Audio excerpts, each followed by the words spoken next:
Welcome to our channel. Today we how to connect Evernote to your tax filing checklist. Quick tutorial step by step clearly. Open your Evernote app on your device.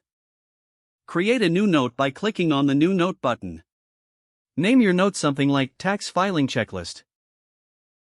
In the body of the note, start listing all the items you need for your tax filing. These may include documents like W-2s, 1099s, and receipts for deductions.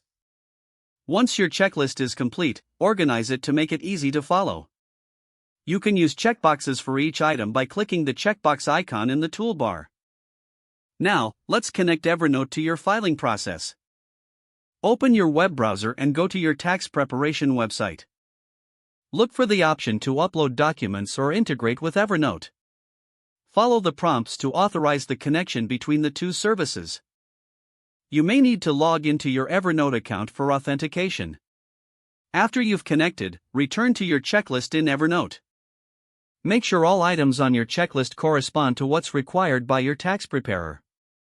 Utilize tags within Evernote to categorize notes, like tax or 2023. Set reminders for important tax deadlines within Evernote. To ensure you don't miss any steps, sync your Evernote notes regularly. You can do this from the app sync settings. Now you're all set to seamlessly integrate Evernote into your tax filing process. Review your checklist as you gather your documents throughout the tax season. This will help keep you organized and reduce stress as the deadline approaches. When it's time to file, all your necessary documents will be right at your fingertips. You are now ready to tackle your taxes efficiently with your Evernote checklist.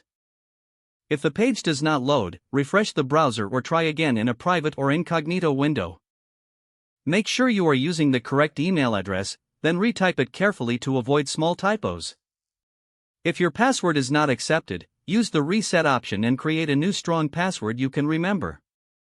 Check your spam folder for verification or security emails, then complete any requested confirmation steps.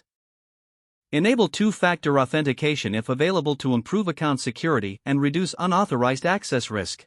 Don't forget to like this video and subscribe to our channel for more step-by-step tech guides.